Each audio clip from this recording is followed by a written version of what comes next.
அடுத்ததாக நம்மள்ட்ட பேச வர்றங்க நம்மளுடைய சகோதரி திருப்பூர் சேவூர்லேருந்து வர்றாங்க. திருமதி ரமா பிரபா அவர்கள். குடும்பமும் வருமானமும் அப்படிங்கிற தலைப்பில் பேச வர்றாங்க. வாங்க சகோதரி வந்து பேசுங்க. அற்பெருஞ்சோதி அற்பெருஞ்சோதி தனிப்பெருங்கருணை அற்பெருஞ்சோதி அனைத்து குருமார்களுக்கும் வணக்கம். இன்றைய அருமையான கருத்தரங்கத்தில் நான் பேச எடுத்துக்கொண்டிருக்கும் தலைப்பு குடும்பமும் வருமானமும். இந்த குடும்பம் வருமானம் அப்படிங்கிறது என்னென்னா ஒவ்வொரு மனுஷனோட வாழ்க்கையிலையும் ரொம்ப முக்கியமான ஒரு பாவகம்.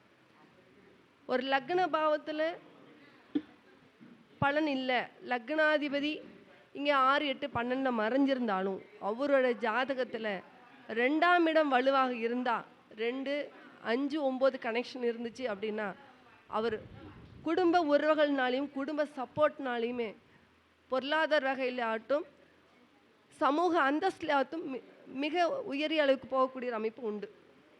அப்போது இதை ரீசெண்டாக பார்த்தோம் அப்படின்னு சொல்லி பார்க்கும்போது என்னென்னா, குடும்பம் வருமானம் அப்படிங்கிறத நம்ம எப்படி எடுத்துக்கலாம் அப்படின்னா ரயில்வே ட்ராக் மாதிரி. அப்போது இந்த ரயில்வே தண்டவாளம் எப்படி வந்து எந்த இடத்துலையும் பிரேக் ஆகாமல் நீட்டாக இருந்துச்சு, எந்த இடத்துலையும் பிரேக் ஆகலை அப்படின்னா ரயில் பயணம் எவ்வளோ சுகமாக இருக்கிறதோ அதே மாதிரி இந்த குடும்பம் வருமானம் ரெண்டுமே வந்து என்னென்னா ஒரே நீரோடையாட்டம் இருக்கும்போது என்னென்னா தெளிவான நீரோடையாக இருக்கும்போது அவங்க வாழ்க்கை வந்து சிறப்பாக இருக்கும் அப்படிங்கிறத நம்ம எடுத்துக்கலாம். அதனால தான் குடும்பம் வருமானத்தையும் பார்க்கும்போது ஒரே பாவகத்தில் நம்ம பாரம்பரிய முறையில் வச்சுருக்குறாங்க. அப்போது இதில் 2ஆம் பாவகம் அப்படிங்கிறது நம்ம என்ன எடுத்துக்கிறோம் அப்படின்னா தனம், குடும்பம், வாக்குஸ்தானம், அடிப்படை கல்வி, இதையெல்லாம் பற்றி நம்ம 2ஆம் பாவத்தில் எடுத்துக்கலாம். இதில் முதல்ல நம்ம வாக்கு பற்றி எடுத்துக்குவோம். வாக்குஸ்தானம் ஒருத்தருக்கு நல்லா இருந்தால் மட்டும்தான் அவங்க சொன்ன சொல்ல காப்பாற்ற முடியும். 2வது அவங்க வாக்குக்கு குடும்ப உறுப்பினர்கள் வந்து அவங்களுக்கு முக்கியத்துவம் கொடுப்பாங்க. 2வது நம்ம பேசக்கூடிய வாக்குஸ்தானத்தில் நம்மளோட சமுதாயத்தில் ஒரு அந்தஸ்து கிடைக்கும் அப்படிங்கிறது இருக்குது. 2வது வாக்குஸ்தானம் நல்லா இருந்தால் தான் அந்த குடும்பமே வந்து என்னென்னா ஒரு அமைதி சந்தோஷம் நல்லாயிருக்கும்.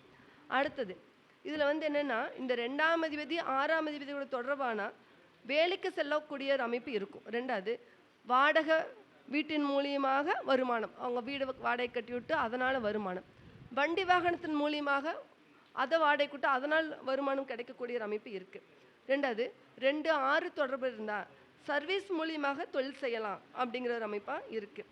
அதே மாதிரி 2, 8 தொடர்பு அப்படின்னா இன்சூரன்ஸு 8ஆம் இடம் 2ஆம் அதிபதி 8க்கு போய் உட்காரும்போது என்னென்னா குடும்ப வாழ்க்கையில் கொஞ்சம் ஆர்கியூமெண்ட்டு கருத்து வேறுபாடுகள் இதெல்லாம் இருக்கத்தான் செய்யும். அதையவே வந்து என்னென்னா அவங்க குடும்ப வாழ்க்கையை விட்டுட்டு, அதாவது என்னென்னா குடும்ப உறவுகளோடு இல்லாமல் வெளியூரில் போய் அவங்க வேலை செய்யும்போது என்னென்னா குடும்பத்தோடு இல்லாமல் வெளியூரில் போய் வேலை செய்யும்போது என்னென்னா அவங்க குடும்ப உறவுகளுக்கு இடையில் ஒரு அந்யோன்யம் பாசம் பந்தம் இருக்கும். அப்போ இந்த 2, 8 தொடர்பு இருந்துச்சுன்னா அவங்க வந்து இதே வந்து என்னென்னா இன்சூரன்ஸ் சம்மந்தப்பட்ட தொழிலோ இது ஜோதிட ஆராய்ச்சி சம்மந்தப்பட்ட தொழிலோ இல்லை ஏஜென்சி அடிப்படையில் செய்யக்கூடிய தொழில்களோ இதெல்லாமே வந்து என்னென்னா அவங்களுக்கு லாபத்தை கொடுக்கும். அதே மாதிரி சுகாதாரத்துறை அது சம்மந்தப்பட்ட தொழில் எடுத்து அவங்க அது கான்ட்ராக்ட் எடுத்து சப்கான்ட்ராக்ட் இடத்துல பண்ணும்போது என்னென்னா அதில் அவங்க சக்ஸஸ் பண்ணக்கூடிய அமைப்பெல்லாம் உண்டு. அதே மாதிரி சுகாதாரத்துறைனா ஹாஸ்பிட்டல் வந்துடுது. அதே மாதிரி என்னென்னா சுகாதாரத்துறை ஊழியர்கள் எல்லாமே நம்ம அதில் வந்து நம்ம கணக்கு எடுத்துக்கலாம். ஆம்புலன்ஸ் டிரைவர் அதுவுமே வந்து என்ன 2, 8 அப்படின்னு சொல்லி பார்க்கும்போது 8ஆம் இடம் அப்படின்னு சொல்லி பார்க்கும்போது அதுவுமே ஆம்புலன்ஸு நம்ம வண்டி வாகனத்துலேயுமே வந்து ஆம்புலன்ஸ் மூலியமாக நம்ம சர்வீஸ் பண்ணுறது அது எல்லாமே வந்து அதன் மூலியமாக அவங்க வருமானம் சம்பாதிக்கக்கூடிய ஒரு அமைப்பு உண்டு. இதே வந்து என்னென்னா ஆன்மீகம் வருது. 2, 8ங்கிறது ஆன்மீகம். அப்போ என்னென்னா அவங்க ஆன்மீகம் சார்ந்த கருத்துக்கள், ஆன்மீகம் சம்மந்தப்பட்ட ஆராய்ச்சி இது எல்லாமே 8ஆம் இடத்தையும் நம்ம எடுத்துக்கலாம். அதே மாதிரி என்னென்னா 2, 10 தொடர்பு இருந்துச்சு அப்படின்னா ஒரு ஜாதகத்தில் 2, 10 தொடர்பு இருந்தால் அவங்க என்ன வேலை எது சம்மந்தப்பட்ட படிப்பு படிச்சிருந்தாலுமே கடைசியில் சொந்த தொழில் தான் வந்து உட்காந்துருவாங்க. அப்போது அந்த குடும்ப உறவுகள் அந்த 2, 10 அப்படின்னாலே குடும்ப உறவுகள் சேர்ந்து ஒரு தொழில் செய்யக்கூடிய ஒரு அமைப்பு உண்டு. அதே மாதிரி இப்போ ஒருத்தருக்கு தொழில் நல்லபடியாக அமையும் அப்படின்னு நம்ம கணக்கு எடுத்துட்டோம் அப்படின்னா அந்த ஜாதகருக்கு 2, 7, 10 தொடர்பு இருந்துச்சுன்னா மனைவி வந்ததுக்கப்புறம் தான் அவங்களுக்கு குடும்ப வாழ்க்கை சிறப்பாக இருக்கும். 2வது வந்து என்ன தொழிலும் சிறப்பாக முடியும். 2 தொழில் செய்யக்கூடிய ஒரு அமைப்பும் கொடுத்துருது. இதையே தான் நம்ம திருமணம் பார்க்கும்போது என்னென்னா மணமக்களுக்கு பொருத்தம் பார்க்கும்போது என்னென்னா 2 பேர்த்துடைய 2ஆம் அதிபதியும் 6 8ஓ இல்லை முடக்காகவோ இல்லை வேதகனாகவோ இருந்தால் அவங்க குடும்ப வாழ்க்கையிலும் நிம்மதி இருக்காது. இவங்களுடைய பொருளாதாரம், அதாவது கணவன் சம்பாதிக்கக்கூடிய பொருளாதாரம் மனைவி வந்து சேமித்து வைக்க மாட்டாங்க. அப்போது அந்த இடத்துல பொருளாதார ரீதியான பிரச்சனை ஒரு 2 பேத்துக்கு இடையிலுமே ஒரு ஆர்கியூமெண்ட் வந்துட்டே இருக்கும் அப்படிங்கிறது தான் இருக்குது. அதே மாதிரி என்னென்னா 2ஆம் இடத்துல வந்து என்னென்னா சனியும் செவ்வாயும் இருந்துச்சுன்னு வச்சுக்கோங்களேன், அவங்க குடும்ப வாழ்க்கை வந்து தாமதமாக தான் அமையும். இதை வந்து நம்ம சொல்லலாம். இதே வந்து என்னென்னா கூட்டுத்தொழிலுக்கும் எடுத்துக்கலாம். இப்போது கூட்டுத்தொழிலுக்கு நம்ம பார்க்கும்போது என்னென்னா 7ஆம் அதிபதி அப்படின்னு சொல்லி பார்க்கும்போது நம்ம லைஃப் பார்ட்னரையும் எடுத்துக்கலாம், கூட்டுத்தொழிலும் செஞ்சுக்கலாம்.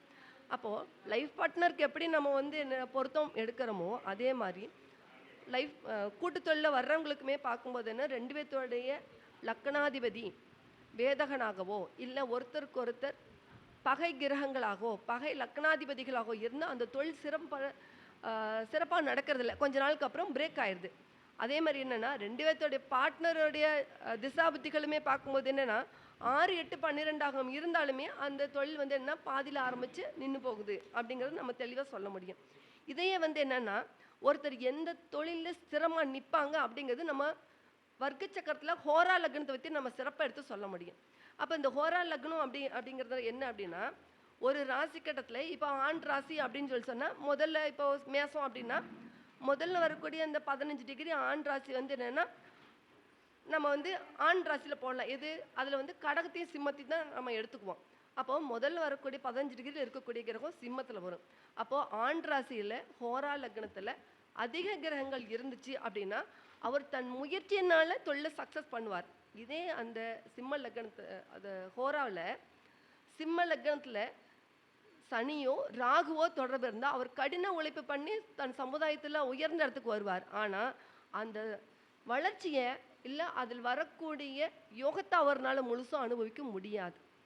இதே வந்து என்னென்னா ஹோரா சக்கரத்தில் கடக லக்னமாக வந்துச்சு அப்படின்னு சொல்லி சொன்னால் அதில் சுப கிரகங்கள் அதிகமாக இருந்துச்சு அப்படின்னு சொல்லி சொன்னால் அதே அதிகமாக அப்படிங்கும்போது என்னென்னா அந்த இடத்துல குரு இருந்துச்சு, சுக்கிரன் இருந்துச்சு அப்படின்னா தன் வீட்டு பெண்கள் வகையில் பார்க்கும்போது தொழில் அவர் சிறப்பாக ரொம்ப ரிஸ்க் எடுக்காமல் ஜாலியாக முன்னேறி ஜெயிச்சுட்டு போயிடுவார். அப்போது ஒரு ஹோரா லக்னத்தை வச்சு நம்ம வந்து அவங்களுக்கு தொழில் யார் மேலே செய்யலாம், அந்த குடும்பத்தில் யாரோடைய முன்னணியில் செய்யலாம், யாரோட அக்கௌண்ட் வர செலவு பண்ணிக்கலாம், யாரோட ஜாதகத்தில் எந்த கிரகம் வலுவாக இருக்குது அந்த தொழில் செய்யலாம் அப்படிங்கிறத நம்ம ஹோரா லக்னத்தை வச்சு நம்ம சிறப்பாக சொல்ல முடியும். இன்னொன்றும் சொல்லலாம், நம்ம வந்து இந்த வருமானத்தில் இன்னொன்று எடுத்துக்கலாம். ஒரு ஜாதகத்தில் எந்த கிரகம் அதிக பாகை வாங்கியிருக்கோ ஹை டிகிரி வாங்கியிருக்கோ அந்த தொழில் அவருக்கு ஈஸியாக சக்ஸஸ் பண்ணிடுவார். அது அவருக்கு கண்டுக்காம விட்டாலும் அதை ஆரம்பிச்சுட்டா அது பாட்டுக்கு வளர்ந்துட்டு போயிட்டே தான் இருக்கும். அப்போ நம்ம ஒரு தொழில் எடுத்து கொடுக்கும்போது நம்ம சிறப்பாக செய்ய நம்மளுடைய கிளைண்ட்டுக்கு தெளிவாக எடுத்து சொல்ல முடியும். அதே மாதிரி என்னென்னா ஒரு ஜாதகத்தில் 2ஆம் அதிபதி போய் 8ஆம் இடத்துலையோ 9 12லையோ 9 12 இருந்தாலோ, ரெண்டாவது காற்று ராசியில் நீர் ராசியில் இருந்தாலோ, லக்னாதிபதியே 8ல் போய் மறைஞ்சிருந்தாலோ அவர் உள்நாட்டில் இருந்தால் ஜெயிக்க முடியாது, உள்ளூரில் இருந்தாலும் ஜெயிக்க முடியாது. அப்போ வெளி மாநிலம் வெளிநாட்டு வேலை அவருக்கு சிறப்பாக இருக்குது அப்படிங்கிறது நம்ம தெளிவாக சொல்ல முடியும். அதுலேயுமே பார்க்கும்போது என்னென்னா அந்த ஜாதகர் எந்த மாதிரியான ஃபீல்டுக்கு போனால் வெளிநாட்டில் எந்த மாதிரியான ஃபீல்டுக்கு போனால் சக்ஸஸ் பண்ணலாம் அப்படிங்கிறத வந்து நம்ம தசாம்சம் வச்சு நம்ம சொல்ல முடியும். அப்போது D10 தசாம்ச சாட் வச்சு ஒருத்தருடைய தொழில் ஸ்தானம் இந்த வேலைக்கு போனால் வெளிநாடு போனாலும் சக்ஸஸ் பண்ணுவாங்க அப்படிங்கிறது நம்ம சொல்ல முடியும். அப்போது இன்றைக்கி வருமானம் சம்பாதிக்கிறது அப்படிங்கிறது ஒரு ரூபாயும் சம்பாதிக்கிறது எவ்வளோ ஒரு கடினமான வேலை. ஒரு முதலீடு ஓட்டி எடுக்கிறதுங்கிறது ரொம்ப சிரமமான ஒரு அமைப்பு. அப்போது நம்ம வந்து நம்மளுக்கு வரக்கூடிய கிளைண்ட்டுக்கு நம்ம வந்து சும்மா ராசி கடத்தை மட்டும் பார்த்துட்டு உனக்கு சொந்த தொழில் ஆகாது அப்படின்னு சொல்லக்கூடாது. அப்போது ஹோரா லக்னம் அதே மாதிரி என்னென்னா தசாம்சம், இதையும் 2 தசாம்சத்தையும் பார்த்துட்டு முடிவு பண்ணணும். ரெண்டாவது 11ஆம் அதிபதி வலுவாக இருக்குதான்னு பார்க்கணும். என்னென்னா 11ஆம் அதிபதி வலுவாக இருந்தால் மட்டும்தான் அவனால் செய்யக்கூடிய தொழிலில் லாபத்தை சம்பாதிக்க முடியும். அப்போது ஒரு ஜாதகத்தில் 2 11 இணைவு இருந்து அது சுபக்கோள்களோட இருந்தால் அவங்க சம்பாதிக்கக்கூடிய வளர்ச்சி, வருமானம், உயர்வு, சமூக அந்தஸ்து எல்லாமே அந்த குடும்பத்தோட ஆசை அபிலாஷைகள் நிறைவு பண்ணக்கூடிய ஒரு அமைப்பை நம்ம தெளிவாக ஒரு ஜாதகருக்கு எடுத்து சொல்ல முடியும் அப்படிங்கிறது நம்ம சொல்லிக்கலாம். அதே மாதிரி என்னென்னா ஒரு ஜாதகத்தில் பார்க்கும்போது என்னென்னா ஒரு தொழில் சரியில்லை இவங்க ஆரம்பிச்சிட்டாங்க அப்படின்னா நம்ம எந்த மாதிரியான ஒரு வழிபாடுகள் பண்ணிக்கலாம் அப்படின்னா, நம்ம வீட்டிலேயே வந்து சத்யநாராயண பூஜை பண்ணிக்கலாம். 2வது ஸ்ரீ மகாலட்சுமி வழிபாடு பண்ணிக்கலாம்.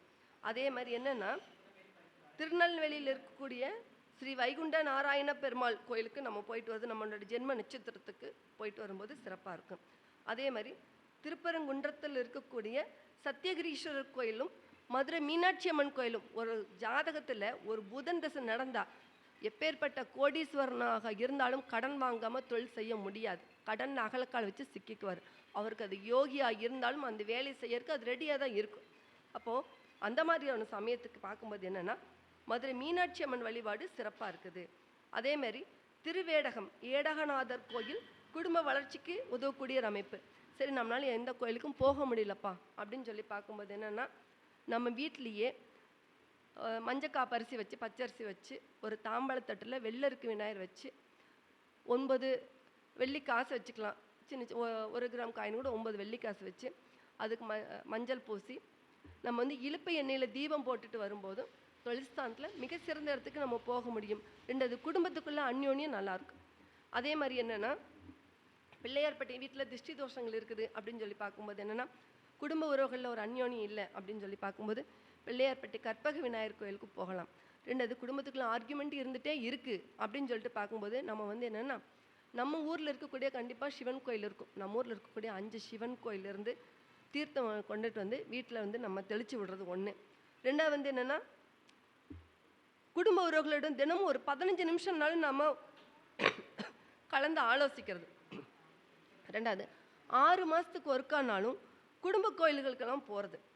இதெல்லாம் செய்யும்போது என்னென்னா, ஆட்டோமேட்டிக்காக குடும்பமும் வருமானமும் ஒன்று சேர்ந்து வளர்ந்து அந்த குடும்பம் வளர்றதோடு மட்டும் இல்லாமல் அந்த குடும்ப உறுப்பினர்கள் வளர்ந்து சமுதாயத்தில் மிக உயர்ந்த இடத்துக்கு போகக்கூடிய ஒரு அமைப்பு இருக்குது.